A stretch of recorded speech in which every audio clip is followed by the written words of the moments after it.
बिस्मिल्लाहिर्रहमानिर्रहीम, अस्सलाम वालेकुम। प्रोग्राम सवाल जवाब के साथ मैं हूं आपका होस्ट शहजादा उस्मान ताहिर। नाज़रीन इकराम, सीनियर जज शौकत सदीकी साहब को हक की आवाज बुलंद करने पर बरतरफ कर दिया गया। अदलिया की तरीक हुआ है, उन्होंने कानून और इंसाफ की बालादस्ती के लिए कुर्बानी दी। सारी कौम जानती है कि एक नाडर ईमानदार जज को आमरीत के खिलाफ लड़ने पर नौकरी से निकाल दिया गया। शौकत सदीकी साहब नडर और जुर्रतमंद फैसले करने वाले जज थे। उनके फैसलों ने अदलिया के वकार में इजाफा किया। उनके दौर को तारीख में सुनहरी रूप से लिखा जाएगा।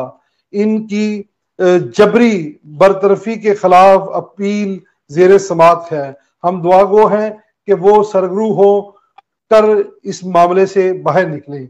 पाकिस्तान की सूरत हाल पर बात करने के लिए आज हमने अपने प्रोग्राम